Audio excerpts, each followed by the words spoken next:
What is a classic?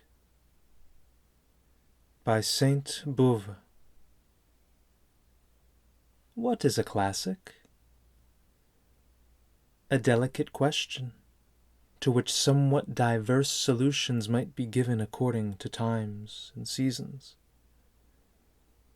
An intelligent man suggests it to me, and I intend to try, if not to solve it, at least to examine and discuss it face to face with my readers, were it only to persuade them to answer it for themselves, and, if I can, to make their opinion and mine on the point clear. And why, in criticism, should we not from time to time venture to treat some of those subjects which are not personal, in which we no longer speak of some one, but of something? Our neighbors, the English, have well succeeded in making of it a special division of literature under the modest title of essays. It is true that in writing of such subjects, always slightly abstract and moral, it is advisable to speak of them in a season of quiet, to make sure of our own attention and of that of others, to seize one of those moments of calm moderation and leisure seldom granted our amiable France. Even when she is desirous of being wise and is not making revolutions, her brilliant genius can scarcely tolerate them. A classic, according to the usual definition, is an old author canonized by admiration, and an authority in his particular style. The word classic was first used in this sense by the Romans. With them, not all the citizens of the different classes were properly called classici, but only those of the chief class, those who possessed an income of a certain fixed sum. Those who possessed a smaller income were described by the term infraclassum, below the preeminent class. The word classicus was used in a figurative sense by Aulus Gellius, and applied to writers. A writer of worth and distinction, classicus, assiducus, scriptor, a writer who is of account, has real property, and is not lost in the proletariat crowd. Such an expression implies an age sufficiently advanced to have already made some sort of valuation and classification of literature.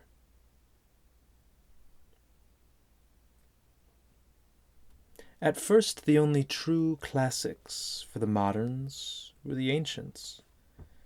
The Greeks, by peculiar good fortune and natural enlightenment of mind, had no classics but themselves. They were at first the only classical authors for the Romans, who strove and contrived to imitate them. After the great periods of Roman literature, after Cicero and Virgil, the Romans in their turn had their classics, who became almost exclusively the classical authors of the centuries which followed. The Middle Ages, which were less ignorant of Latin antiquity than is believed, but which lacked proportion and taste, confused the ranks and orders. Ovid was placed above Homer. Embidius seemed a classic equal to Plato. The revival of learning in the 15th and 16th centuries helped to bring this long chaos to order, and then only was admiration rightly proportioned. Thenceforth The true classical authors of Greek and Latin antiquity stood out in a luminous background and were harmoniously grouped on their two heights. Meanwhile, modern literatures were born, and some of the more precocious, like the Italian, already possessed the style of antiquity. Dante appeared, and, from the very first, posterity greeted him as a classic. Italian poetry has since shrunk into far narrower bounds, but whenever it desired to do so, it always found again and preserved the impulse and echo of its lofty origin. It is no indifferent matter for a poetry to derive its point of departure and classical source in high places. For example, to spring from Dante rather than to issue laboriously from Malherbe. Modern Italy had her classical authors, and Spain had every right to believe that she also had hers at a time when France was yet seeking hers. A few talented writers endowed with originality and exceptional animation, a few brilliant efforts, isolated, without following, interrupted and recommenced, did not suffice to endow a nation with a solid and imposing basis of literary wealth. The idea of a classic implies something that has continuance and consistence, and which produces unity and tradition, fashions and transmits itself, and endures. It was only after the glorious years of Louis XIV that the nation felt with tremor and pride that such good fortune had happened to her. Every voice informed Louis XIV of it with flattery, exaggeration, and emphasis, yet with a certain sentiment of truth. Then arose a singular and striking contradiction.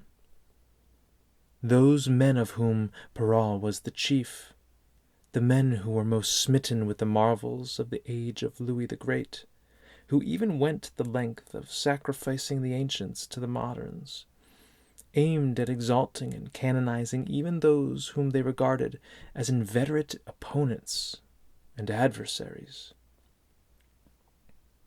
Boileau avenged and angrily upheld the ancients against Perrault, who extolled the moderns, that is to say, Corneille, Molière, Pascal, and the eminent men of his age, Boileau, one of the first included.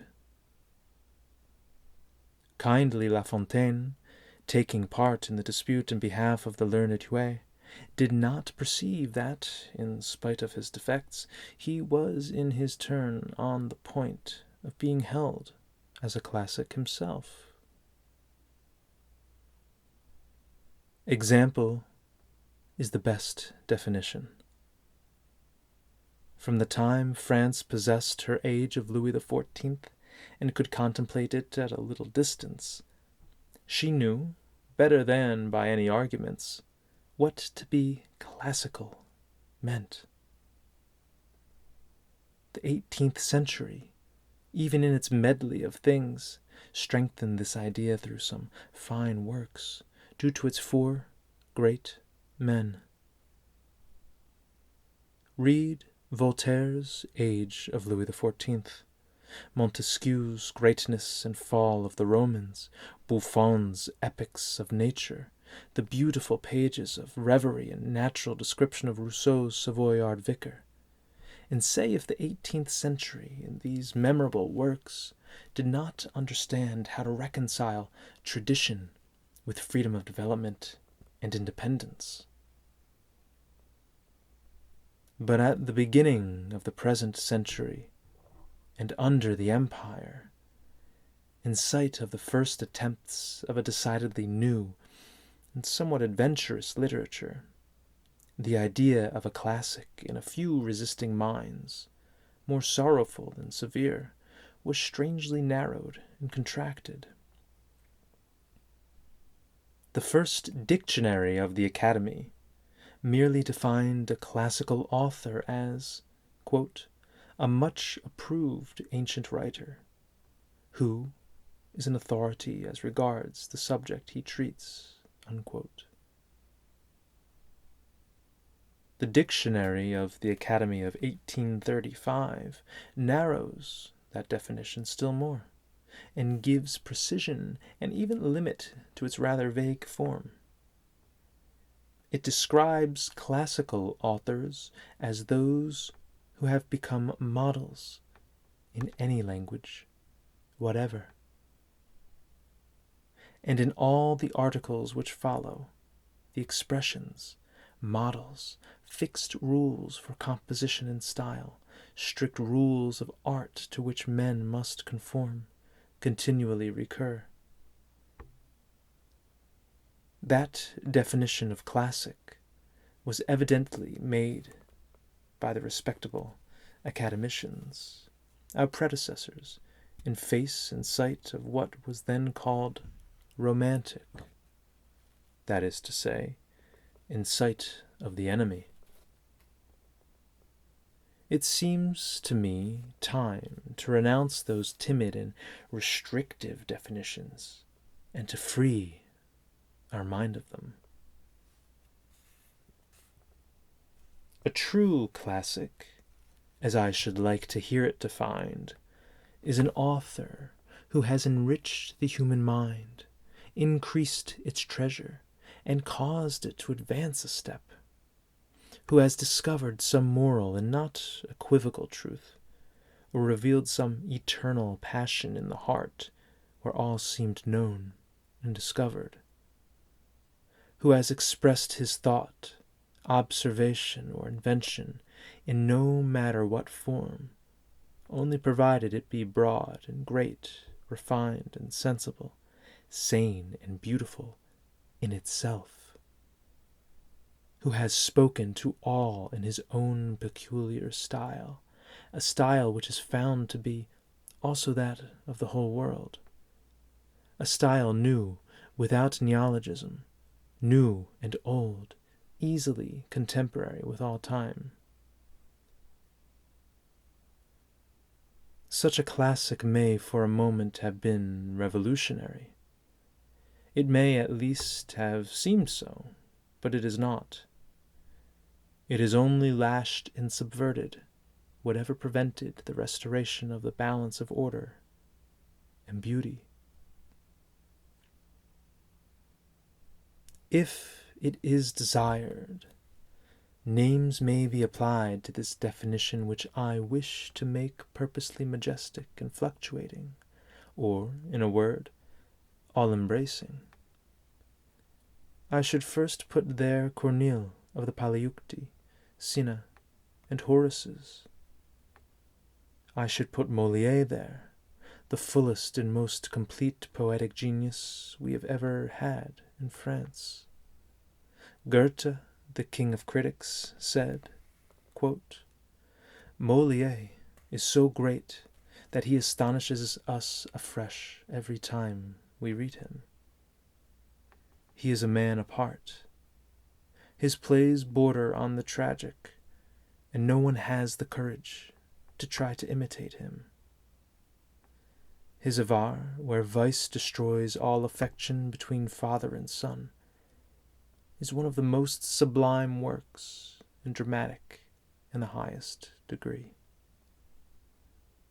In a drama, every action ought to be important in itself, and to lead to an action greater still. In this respect, Tartuffe is a model. What a piece of exposition the first scene is! From the beginning, everything has an important meaning, and causes something much more important to be foreseen. The exposition in a certain play of Lessing that might be mentioned is very fine, but the world only sees that of Tartuffe once. It is the finest of the kind we possess. Every year I read a play of Molière, just as from time to time I contemplate some engraving after the great Italian masters. I do not conceal from myself that the definition of the classic I have just given somewhat exceeds the notion usually ascribed to the term.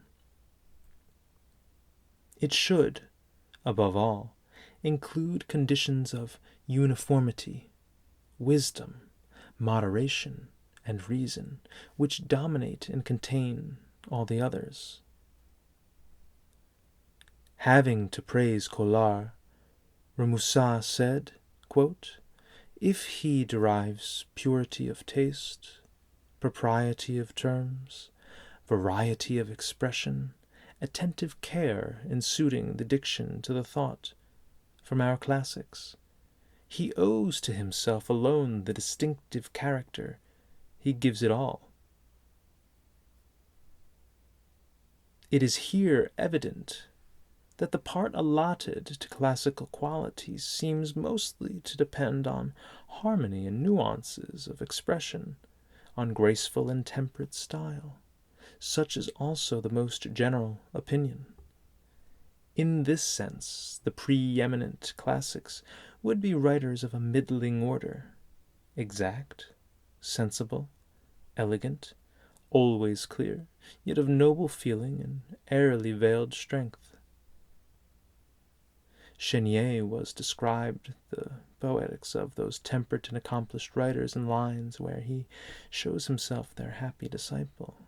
Quote, "It is good sense, reason which does all, virtue, genius, soul, talent, and taste. What is virtue? Reason, but in practice. Talent? Reason expressed with brilliance. Soul? Reason delicately put forth. And genius is sublime reason." While writing those lines, he was evidently thinking of Pope, Boileau, and Horace, the master of them all. The peculiar characteristic of the theory which subordinated imagination and feeling itself to reason, of which Scaliger perhaps gave the first sign among the moderns, is, properly speaking, the Latin theory, and for a long time it was also by preference the French theory. If it is used positively, if the term reason is not abused, that theory possesses some truth.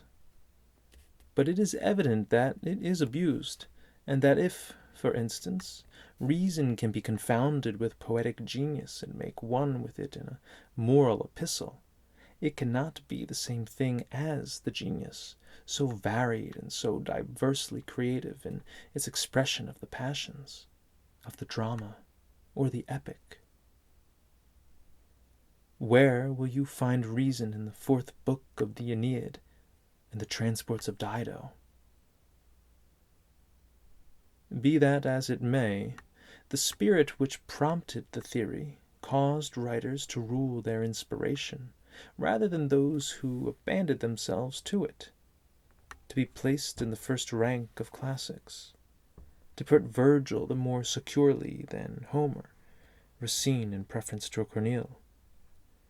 The masterpiece to which the theory likes to point, which in fact brings together all conditions of prudence, strength, tempered boldness, moral elevation, and grandeur, is Athalie. Turenne in his last 2 campaigns, and Racine and Athalie are the great examples of what wise and prudent men are capable of when they reach the maturity of their genius and attain their supremest boldness.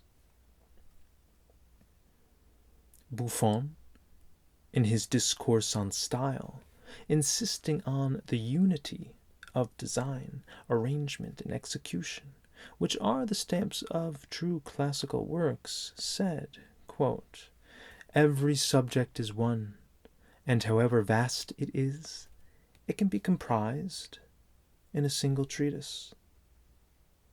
Interruptions, pauses, subdivisions should only be used when many subjects are treated, when, having to speak of great, intricate, and dissimilar things, the march of genius is interrupted by the multiplicity of obstacles, and contracted by the necessity of circumstances. Otherwise, far from making a work more solid, a great number of divisions destroys the unity of its parts. The book appears clearer to the view, but the author's design remains obscure. And he continues his criticism, having in view Montesquieu's Spirit of Laws, an excellent book at bottom, but subdivided. The famous author, worn out before the end, was unable to infuse inspiration into all its ideas, and to arrange all his matter. However, I can scarcely believe that Buffon was not also thinking, by way of contrast, of Bossuet's Discourse on Universal History, a subject vast indeed, and yet of such a unity that the great orator was able to comprise it in a single treatise. When we open the first edition, that of 1681, before the division into chapters, which was introduced later, passed from the margin into the text, everything is developed in a single series, almost in one breath. It might be said that the orator was here acting like the nature of which Buffon speaks, that he has worked on an eternal plan from which he has nowhere departed. So deeply does he seem to have entered into the familiar counsels and designs of Providence. Are Athalie and the Discourse on Universal History the greatest masterpieces that the strict classical theory can present to its friends, as well as to its enemies? In spite of the admirable simplicity and dignity in the achievement of which unique productions, we should like, nevertheless, in the interests of art, to expand that theory a little, and to show that it is possible to enlarge it without relaxing the tension. Goethe, whom I like to quote on such a subject, said, "I call the classical healthy, and the romantic sickly." In my opinion, the Nibelungen song is as much a classic as Homer. Both are healthy and vigorous. The works of the day are romantic, not because they are new, but because they are weak, ailing, or sickly. Ancient works are classical, not because they are old, but because they are powerful, fresh, and healthy. If we regarded romantic and classical from those two points of view, we should soon all agree. Indeed, before determining and fixing the opinions on the matter, I should like a very unbiased mind to take a voyage around the world and devote itself to a survey of different literatures and their primitive vigor and infinite variety. What would be seen? Chief of all, Homer, the father of the classical world, less a single distinct individual than the vast living expression of a whole epoch in a semi-barbarous civilization. In order to make him a true classic, it was necessary to attribute to him later a design, a plan, literary invention, qualities of Atticism and urbanity of which he had certainly never dreamed in the luxuriant development of his natural inspirations. And who appear by his side?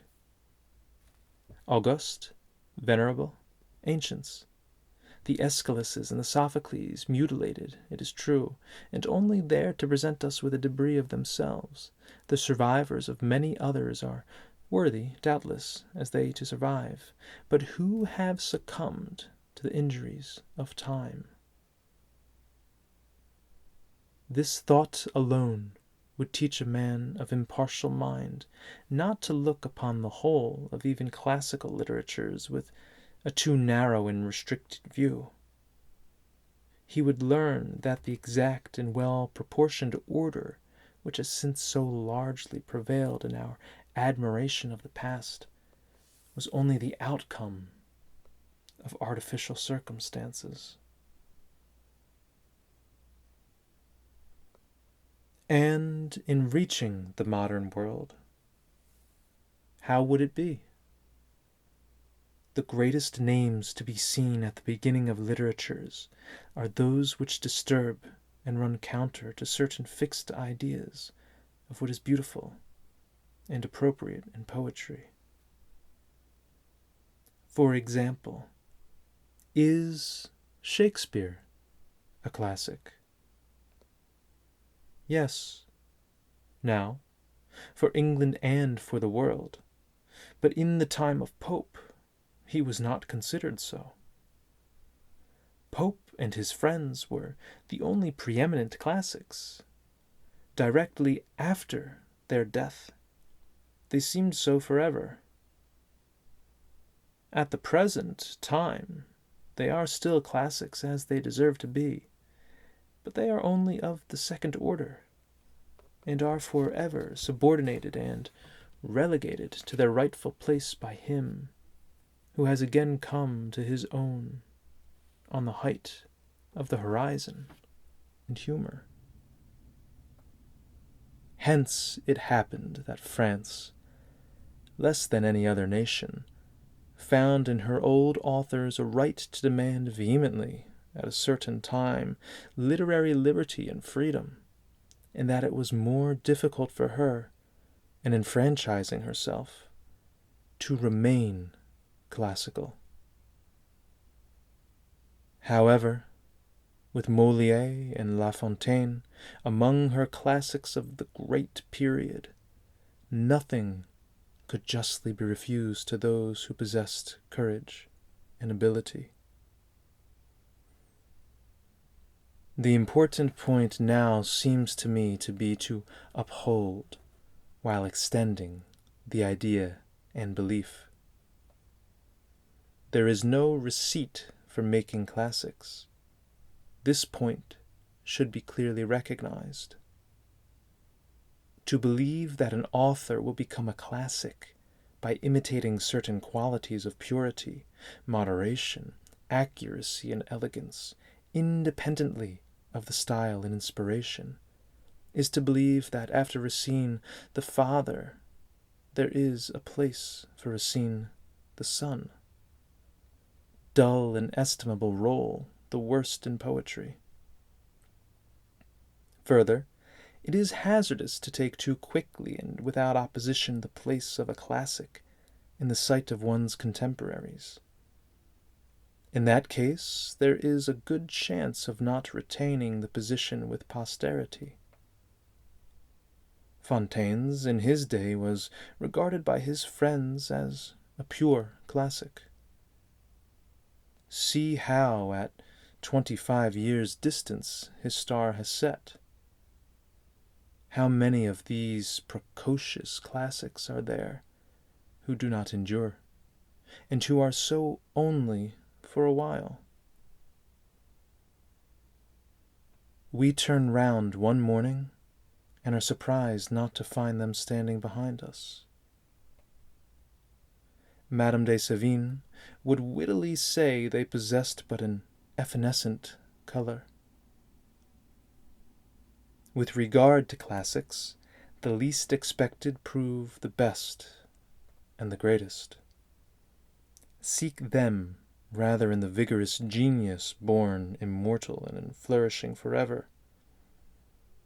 Apparently, the least classical of the four great poets of the age of Louis XIV was Molière.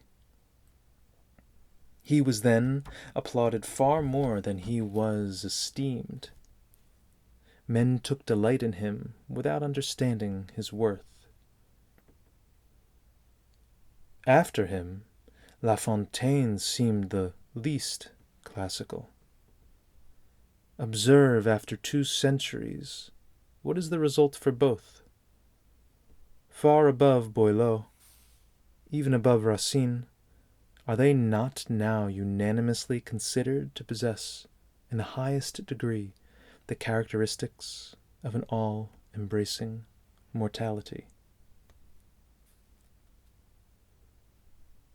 Meanwhile, there is no question of sacrificing or depreciating anything. I believe the temple of taste is to be rebuilt, but its reconstruction is merely a matter of enlargement, so that it may become the home of all noble human beings, of all who have permanently increased the sum of the mind's delights and possessions.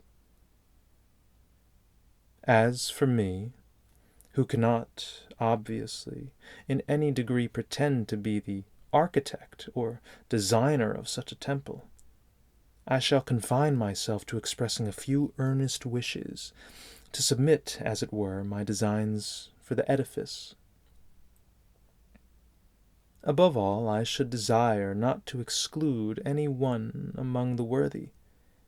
Each should be in his place, from Shakespeare, the freest of creative geniuses and the greatest of classics without knowing it, to Andrew, the last of classics in little. There is more than one chamber in the mansions of my Father. That should be as true of the kingdom of the beautiful here below as of the kingdom of heaven. Homer, as always and everywhere, should be first, likest to God, but behind him, like the procession of the 3 wise kings of the East, would be seen the 3 great poets, the 3 Homers, so long ignored by us, who wrote epics for the use of the old peoples of Asia, the poets Valmiki, Vyasa of the Hindus, and Firdusi of the Persians. In the domain of taste, it is well to know that such men exist, and not to divide the human race. Our homage paid to what is recognized as soon as perceived, we must not stray further.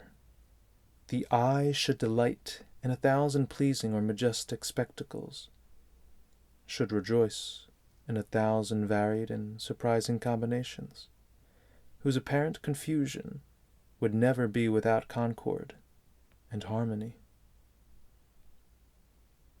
The oldest of the wise men and poets, those who put human morality into maxims, and those who, in simple fashion, sung it, would converse together in rare and gentle speech, and would not be surprised at understanding each other's meaning at the very first word.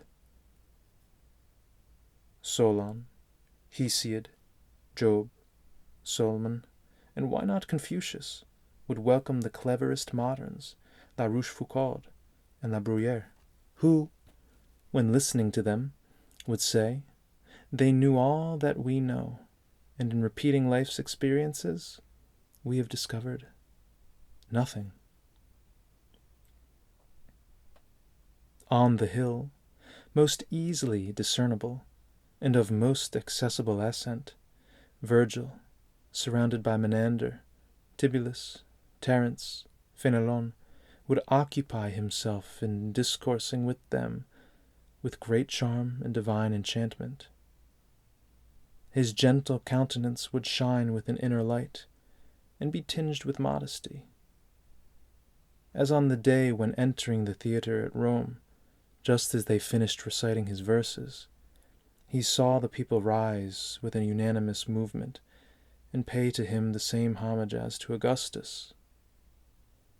Not far from him, regretting the separation from so dear a friend, Horace, in his turn, would preside, over the group of poets of social life who could talk although they sang. Pope, Boileau, the one become less irritable, the other less fault-finding. Montaigne, a true poet, would be among them, and would give the finishing touch that should deprive that delightful corner of the air of a literary school. There would La Fontaine forget himself, and becoming less volatile would wander no more. Voltaire would be attracted by it, but while finding pleasure in it, would not have his patience to remain. A little lower down, on the same hill as Virgil, Xenophon, with simple bearing, looking in no way like a general, but rather resembling a priest of the Muses, would be seen gathering around him the Attics of every tongue and of every nation, the Addisons, Pelissons, all who feel the value of an uneasy persuasiveness, an exquisite simplicity, and a gentle negligence mingled with ornament. In the center of the place, in the portico of the principal temple, for there would be several in the enclosure, 3 great men would like to meet often, and when they were together, no fourth, however great, would dream of joining their discourse or their silence. In them would be seen beauty, proportion, and greatness, and that perfect harmony which appears but once in the full youth of the world. Their 3 names have become the ideal of art: Plato, Sophocles, and Demosthenes. Those demigods honored, we see a numerous and familiar company of choice spirits who follow, the Cervantes and the Molières, practical painters of life, indulgent friends who are still the first of benefactors, who laughingly embrace all mankind, turn man's experience to gaiety, and know the powerful workings of a sensible, hearty, and legitimate joy. I do not wish to make this description, which if complete would fill a volume, any longer. In the Middle Ages, believe me, Dante would occupy the sacred heights. At the feet of the singer of paradise, all Italy would be spread out like a garden. Boccaccio and Ariosto would there disport themselves, and Tasso would find again the orange groves of Sorrento. Usually a corner would be reserved for each of the various nations, but the authors would take delight in leaving it, and in their travels would recognize, where we should least expect it, brothers or masters. Lucretius, for example, would enjoy discussing the origin of the world and the reducing of chaos to order with Milton. But both arguing from their own point of view, they would only agree as regards divine pictures of poetry and nature. Such are our classics. Each individual imagination may finish the sketch and choose the group preferred. For it is necessary to make a choice, and the first condition of taste, after obtaining knowledge of all, lies not in continual travel, but in rest and cessation from wandering. Nothing blunts and destroys taste so much as endless journeyings. The poetic spirit is not the wandering Jew. However, when I speak of resting and making choice, my meaning is not that we are to imitate those who charm us most among our masters in the past. Let us be content to know them, to penetrate them, to admire them. But let us, the latecomers, endeavor to be ourselves. Let us have the sincerity and naturalness of our own thoughts, of our own feelings. so much is always possible. To that, let us add what is more difficult, elevation and aim, if possible, towards an exalted goal. And while speaking our own language and submitting to the conditions of the times in which we live, whence we derive our strength and our defects, let us ask from time to time, our brows lifted towards the heights and our eyes fixed on the group of honored mortals, what would they say of us? But why speak always of authors and writings? Maybe an age is coming when there will be no more writing. Happy those who read and read again, those who in their reading can follow their unrestrained inclination. There comes a time in life when, all our journeys being over, our experiences ended, there is no enjoyment more delightful than to study and thoroughly examine the things we know, to take pleasure in what we feel, and in seeing and seeing again the people we love. The pure joys of our maturity. Then it is that the word classic takes its true meaning, and is defined for every man of taste by an irresistible choice. Then taste is formed. It is shaped and definite. Then good sense, if we are to possess it at all, is perfected in us. We have neither more time for experiments, nor desire to go forth in search of pastures new. We cling to our friends, to those proved by long intercourse. Old wine, old books, old friends. We say to ourselves with Voltaire in these delightful lines, let us enjoy, let us write, let us live, my dear Horace. I have lived longer than you. My verse will not last so long. But on the brink of the tomb I shall make it my chief care to follow the lessons of your philosophy, to despise death in enjoying life, to read your writings full of charm and good sense, as we drink in old wine which revives our senses. In fact, be it Horace or another who is the author preferred, who reflects our thoughts in all the wealth of their maturity, of some one of those excellent and antique minds shall we request an interview at every moment. Of some one of them shall we ask a friendship which never deceives, which could not fail us. To some one of them shall we appeal for that sensation of serenity and amenity, we have often need of it, which reconciles us with mankind and with ourselves.